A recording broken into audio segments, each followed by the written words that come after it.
You're scrolling through your phone, minding your business, when a comment pops up, sharp, petty, maybe even cruel. It stings for a second. Your stomach tightens. Your mind starts racing. Should I respond? Should I defend myself?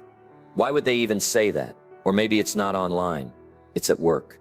Someone talks over you in a meeting, subtly undermines you in front of others, or completely dismisses your input. It happens again and again and again. And each time, a little piece of your peace gets chipped away. You walk around with a cloud over your head, reliving the moment, replaying the words, building arguments in your head you'll never say out loud. But here's the thing. What if you didn't? What if you could walk through these same moments, insults, disrespect, tension, and remain completely still on the inside? What if you could live in a storm and stay dry? That's the power of being unbothered. It's not about pretending you don't care. It's about knowing who you are so deeply that the chaos outside doesn't touch the calm within. It's not detachment, it's mastery. And when you live from that place, you don't just survive life, you lead it. Peace, power, presence. That's what we're here to build. Number 1. The myth of being unbothered.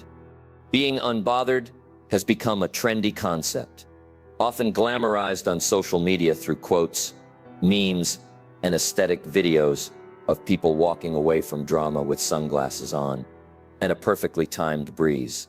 But what many people miss is this. Being unbothered is not about being cold, emotionless, or disconnected from reality. It's not about pretending that nothing affects you, suppressing your emotions, or turning yourself into a stone wall. That version of unbothered is a myth. Real unbothered energy doesn't come from avoidance.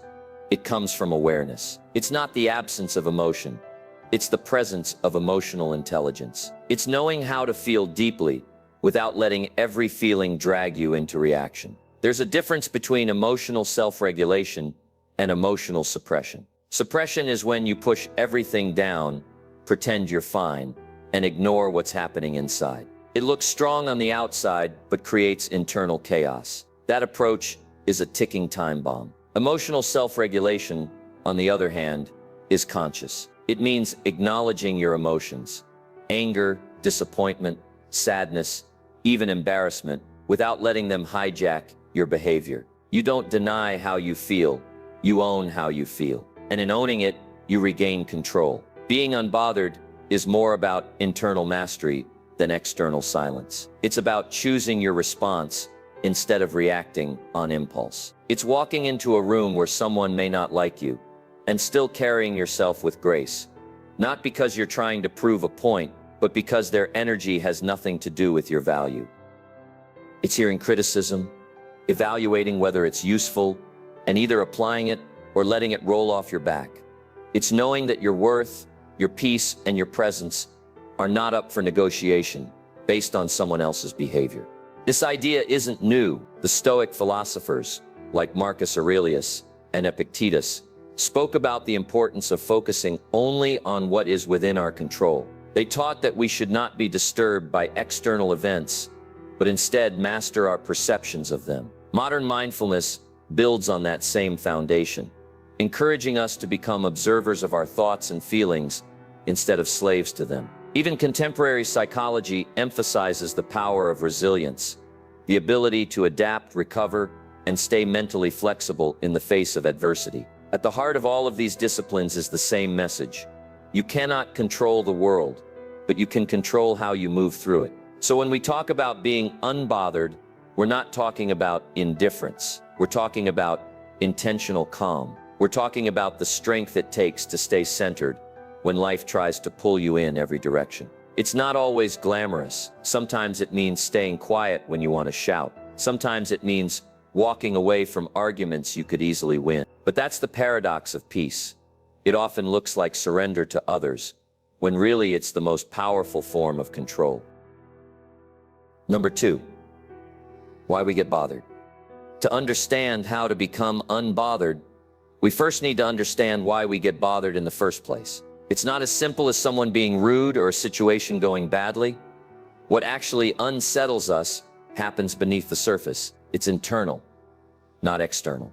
The triggers that disturb our peace often have deeper roots in the mind: ego, insecurity, fear of judgment, or even unresolved trauma. These hidden forces shape how we interpret what's happening around us. Two people can experience the exact same moment.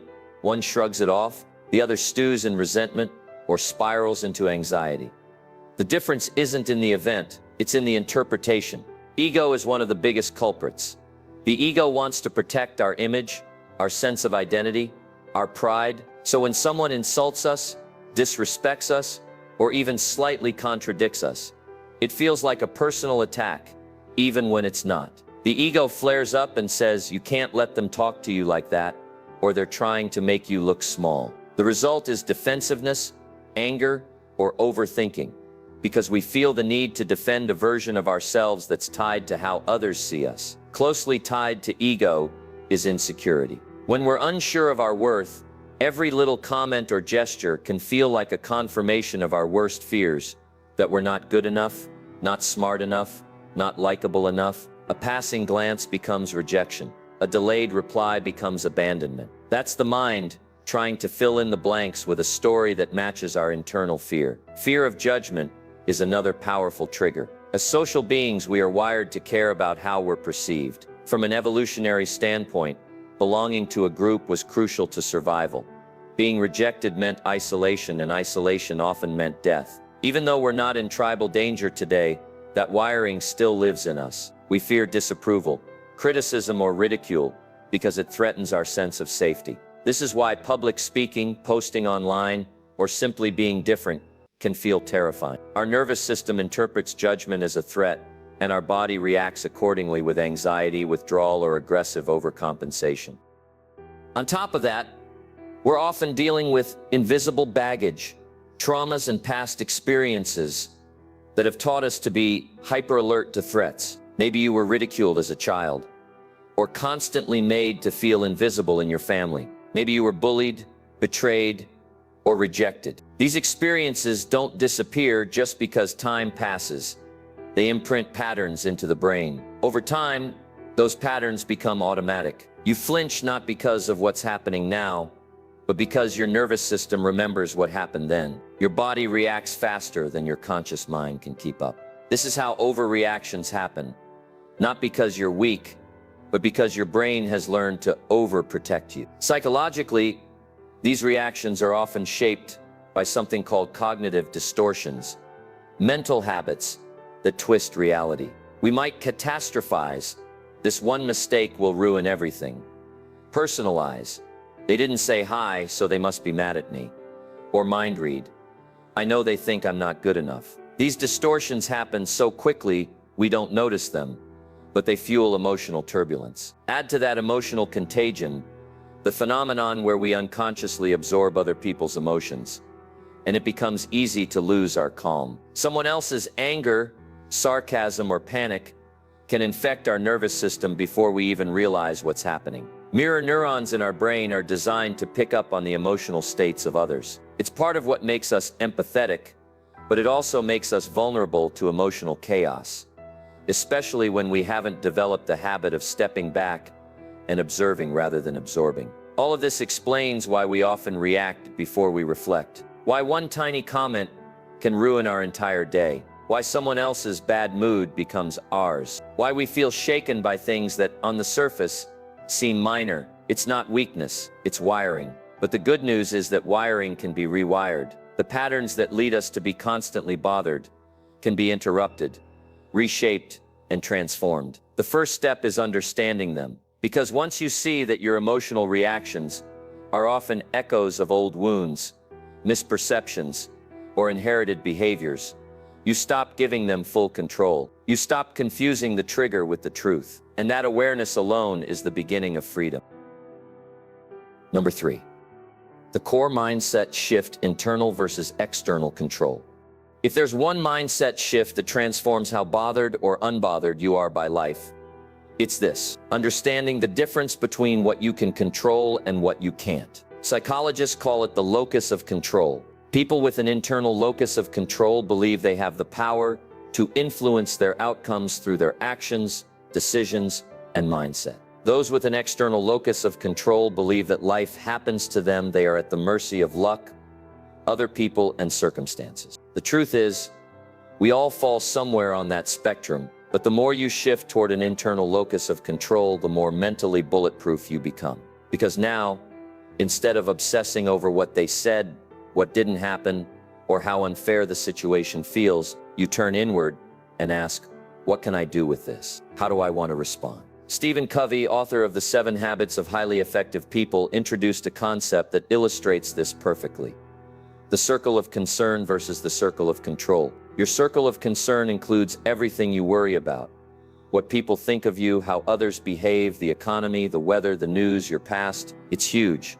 And most of it is outside your control. Then there's your circle of control, the smaller circle inside it. This includes your thoughts, your actions, your focus, your words, your habits, and your attitude. The key to emotional stability is to stop spending energy in your circle of concern and double down on what's actually within your influence. The more you operate inside your circle of control, the more powerful and unshakable you feel. That's not just theory.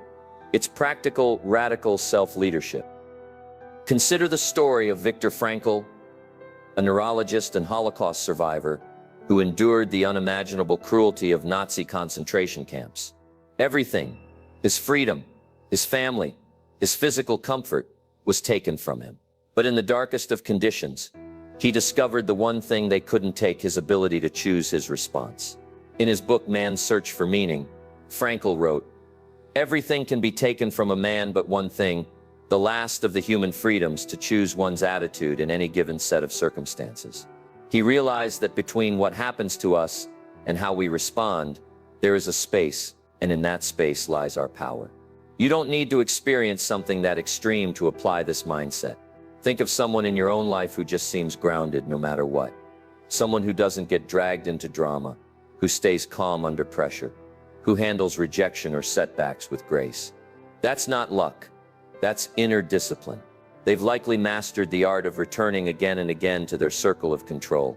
They don't waste energy trying to fix other people, win pointless arguments, or force the world to bend to their expectations. Instead, they regulate themselves.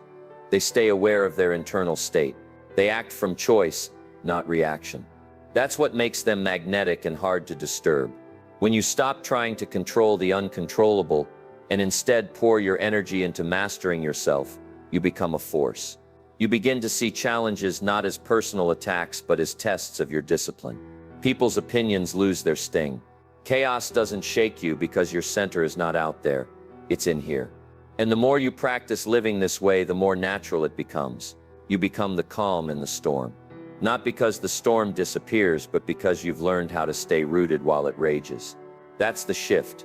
That's the superpower. Number 4, the 5 daily habits of unbothered people. Becoming unbothered isn't about a single epiphany. It's about building small, powerful habits that train your nervous system to respond with wisdom instead of panic. The calm you admire in others is almost never natural.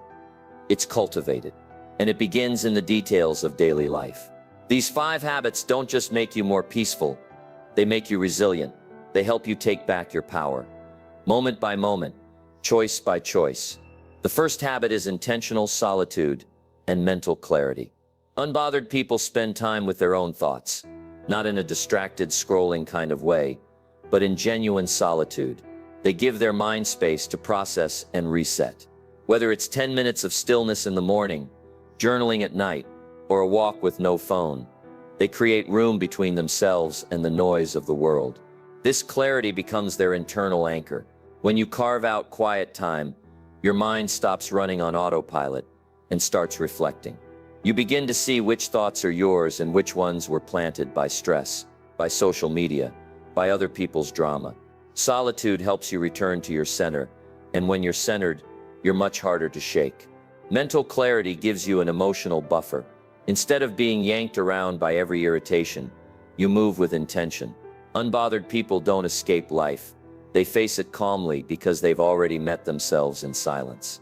The second habit is emotional labeling, often summed up in the phrase, "name it to tame it." Neuroscience shows that when you put language to your feelings, your brain actually calms down. Emotional labeling is the act of slowing down and saying, I feel anxious. That really frustrated me, instead of just reacting or numbing. When you name your emotion, you create space between stimulus and response. You move from the reactive brain, your amygdala, into the logical, grounded part of your brain, the prefrontal cortex. This pause gives you perspective. It prevents you from over-identifying with the feeling or letting it explode in unhealthy ways. Unbothered people are deeply aware of what they feel, but they don't become those feelings. They feel anger without becoming rage. They feel sadness without collapsing. Labeling doesn't solve the problem, but it stops the emotional hijack. It lets you stay in the driver's seat of your own mind, which is where calm and control begin. The third habit is the 3-second pause. This might sound small, but it's one of the most powerful mental tools you can use. The idea is simple. Before reacting to anything, a rude comment, a stressful email, a sudden disappointment, you pause, just for 3 seconds. You take a breath, observe what's happening inside, and ask yourself, is this worth my energy? That pause is a buffer between the fire and the fuel. Without it, we default to old patterns, snapping back, shutting down, overreacting. With it, we regain agency. The 3-second pause isn't just a moment of silence. It's a moment of self-protection. It gives your nervous system time to catch up, your logic time to assess, and your dignity time to decide. The most unbothered people you know likely aren't naturally chill. They've just trained themselves to pause before the storm hits. And in that pause, they protect their peace. They stop the spiral before it starts. They speak with clarity instead of heat. It's a habit so subtle, no one else will notice. But it's the habit that keeps you emotionally undefeated. The fourth habit is disengaging from drama, otherwise known as energy management. One of the most draining things we do is try to solve problems that don't belong to us, win arguments that don't matter, or change people who don't want to be changed. Drama thrives on attention, and unbothered people refuse to feed it. This doesn't mean they're passive. It means they're selective. They choose where their energy goes, because they understand it's finite. Not every invitation to chaos deserves a response. Not every passive-aggressive comment needs to be corrected. Not every emotional storm requires your umbrella. Learning to say, "This is not mine to carry," is one of the highest forms of maturity. Unbothered people conserve their energy for things that align with their values, goals, and peace of mind. They don't get pulled into every fire. They choose their fires wisely. They understand the difference between being informed and being consumed, between being compassionate and being codependent. That's how they stay calm. It's not ignorance, it's discernment. The fifth habit is practicing micro-boundaries and radical self-respect. Most people think of boundaries as big declarations, cutting someone off, blocking a number, quitting a job. But the real power lies in the smaller moments, when you say no to a draining conversation, when you silence notifications at night, when you choose not to explain yourself to someone who's already decided who you are. These are micro-boundaries. They're not loud, but they're consistent, and they send a message to your nervous system. I've got you. I will not abandon your peace for other people's comfort. Radical self-respect means valuing your time, energy, and attention the way you wish others would. It means walking away from spaces that make you shrink. It means not betraying yourself to keep the peace, because real peace doesn't require self-abandonment. Unbothered people don't just set boundaries, they embody them. They're so rooted in self-respect that other people start adjusting automatically. And if they don't, that's okay. Because self-respect doesn't require permission. It only requires practice. These 5 habits may seem simple, but practiced daily, they shift your baseline. You become less reactive, more centered. You stop running from discomfort and start responding to life with calm clarity. Being unbothered isn't about having a perfect life. It's about having the emotional habits that let you move through imperfection with grace. It's a practice, and every day is a new chance to live it. Number 5, mastering the inner narrative. The most powerful conversations you'll ever have are the ones no one else hears, your self-talk. Those quiet, repetitive thoughts running in the background shapes how you feel, what you believe, and ultimately how you respond to the world. This inner narrative acts like a lens. If it's filled with fear, insecurity, or harsh judgment, even neutral situations will feel threatening. If it's grounded, compassionate, and resilient, even real challenges become manageable. Unbothered people are not immune to stress. They've just mastered the art of interpreting life in a way that protects their peace instead of sabotaging it. And that mastery starts with one skill: reframing. Reframing is the ability to look at a situation from a different angle, one that empowers you rather than drains you. It comes from cognitive behavioral therapy, CBT, a psychological approach that teaches us how thoughts influence emotions and behaviors. When you reframe a thought, you don't lie to yourself. You realign with a more balanced truth. For example, instead of "they ignored me because they don't like me," you might reframe it as "people get busy. This might not be personal." Instead of "I failed, so I must not be good enough," you shift to "I didn't get the result I wanted, but this is feedback, not a final verdict." Reframing is not denial, it's control. It's saying, "I choose how this story goes in my mind," and that choice creates emotional freedom. The beauty of mastering your inner narrative is that it gives you tools in real time. When someone criticizes you, instead of spiraling, you can say to yourself, "This isn't about me, it's about where they are mentally." When plans fall through or disappointment hits, you can say, "This is an opportunity to practice flexibility, not a reason to panic." These internal scripts become mental armor, not to shut emotions out, but to protect your peace as you feel them. Another powerful reframe is, "This is just a moment, not a pattern." It helps you pull yourself out of catastrophizing.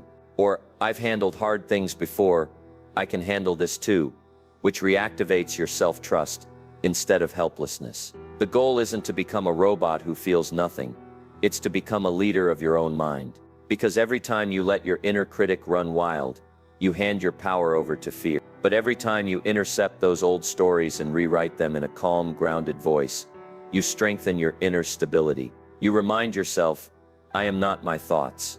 I am the thinker behind the thoughts." That distinction changes everything. Mastering your inner narrative doesn't happen overnight, but with consistent practice, your mind becomes a safer place to live in. And when your internal world is stable, the external world loses its grip. That's when you stop reacting and start responding. That's when you stop being shaken by everything. Because you've built a foundation inside yourself no one else can reach. Peace isn't something you find, it's something you narrate into existence. Number 6, protecting peace in a chaotic world. In a world that thrives on overstimulation, outrage, and constant comparison. Protecting your peace isn't just a preference, it's a survival skill. Every notification, headline, or opinion can subtly chip away at your emotional bandwidth, and over time, even small disturbances accumulate into chronic stress. Unbothered people understand that peace is not found in perfect conditions. It's created through deliberate choices. One of the most powerful of these choices is curating your environment, both online and offline. The spaces you inhabit influence your nervous system more than you realize. If your feed is filled with drama, cynicism, and toxic comparison, your mind absorbs that tone, even if you're just scrolling for a minute. Social media detoxing, taking regular breaks, muting or unfollowing accounts that drain you, and setting time limits is not about running from reality. It's about reclaiming focus and clarity. When you clean up your digital diet, you start thinking more clearly and feeling less reactive, simply because your mind is no longer in a constant state of low-grade defense. Offline peace is protected by doing what's called an energy audit. This means taking a hard, honest look at who and what makes you feel heavy, anxious, or depleted. Are there people who constantly vent but never grow? Places that overstimulate you? Habits that clutter your mind? Removing what some call psychic clutter, those conversations, environments, or unresolved tasks that linger like background noise, can free up massive mental energy. It's not selfish to protect your space, it's strategic. Your mind is like a home. Would you let anyone walk in and trash the place? Of course not. So why do we let anyone and anything rent space in our heads for free? Unbothered people are ruthless about guarding their emotional bandwidth because they know it's finite. They prioritize who gets access to their attention, their time, and their vulnerability. They make their peace non-negotiable, not because they're avoiding life, but because they want to engage with it fully, from a place of strength. This isn't about isolation. It's about insulation. It's about creating an environment that reflects your values and protects your energy, so you can meet the chaos of the world without absorbing it. In the end, the world won't get quieter, but you can become wiser about what you let in. Peace isn't just a mood, it's an environment you build, choice by choice. Number 7. How to deal with people who try to bother you. Dealing with people who actively try to bother you can be one of the most challenging parts of maintaining your peace. Whether it's passive-aggressive comments, online trolls, or manipulative behavior, these individuals thrive on drawing you into conflict, feeding off your emotional reactions. The key to staying unbothered in these situations is learning not to engage with the drama in the way they expect. This doesn't mean letting people walk all over you. It means refusing to let their negativity disrupt your calm. One of the most effective techniques in dealing with these individuals is tactical ignoring. Instead of reacting to their provocations, you choose not to give them the attention they crave. Ignoring isn't about avoidance, it's about emotional discipline. You realize that by not feeding into their behavior, you stop them from getting the emotional reaction they want. You make it clear that their efforts to stir you up are futile, and in turn, you maintain control over your emotional state. In cases where ignoring isn't possible, or you feel compelled to respond, disarming techniques are invaluable. This is when you use calm, non-confrontational responses that neutralize the other person's attempt to provoke you. For example, when faced with a passive-aggressive remark, you might respond with something as simple as, "I see you're upset," or "That's an interesting perspective." You don't validate their criticism, but you also don't escalate the tension. This diffuses their weapon of choice, the emotional reaction, and leaves them with nothing to fight against. Another technique, called verbal aikido, involves redirecting the energy of an attack with a calm, centered response. Instead of meeting aggression with aggression, you use the force of their words against them by acknowledging the point without taking it personally. A troll might say, "You don't know what you're talking about," to which you can respond, "That's an opinion. I can respect that." You're neither agreeing nor disagreeing. You're simply disarming them by refusing to take the bait. Sometimes, the best response is no response at all, and in those cases, the gray rock method is a powerful tool. The idea behind this method is to become as uninteresting and emotionally neutral as possible. You respond in a way that makes it clear you're not going to engage with their attempt to draw you into drama. If they're being aggressive, you keep your answers short and unemotional, offering no personal details or emotional response. The more you become like a gray rock, bland, unresponsive, and devoid of emotional triggers, the less likely the person is to continue their behavior. It's a technique that works well with manipulators and toxic individuals who feed off emotional reactions. Finally, there are times when the best strategy is simply to walk away. Some people are not interested in resolution. They're only interested in creating chaos and trying to reason with them, or change their behavior is like trying to calm a storm with words. In these situations, protecting your peace means disengaging completely. Walking away isn't a sign of weakness. It's a demonstration of self-respect. You choose not to let them occupy space in your head, and you refuse to participate in a dynamic that threatens your mental well-being. The truth is, you can't control others, but you can control how you respond. Whether it's ignoring, disarming, redirecting, or walking away. Staying unbothered requires you to recognize the boundaries of your emotional energy and defend them. Staying unbothered isn't about avoiding life's difficulties. It's about gaining the peace, confidence, and control to face them with clarity. When you cultivate the ability to remain centered, no matter what's happening around you, you not only protect your mental and emotional well-being, but you also empower yourself to move through the world with a sense of calm resilience. The benefits are undeniable: peace in the chaos, confidence in your ability to handle any situation, and control over your internal world. The more you practice staying unbothered, the more it becomes your natural state. But like any skill, it takes consistent effort. So take a moment to journal your thoughts, reflect on your triggers, and consider which habit you can start applying today. It doesn't have to be perfect. Just pick one and start practicing it daily.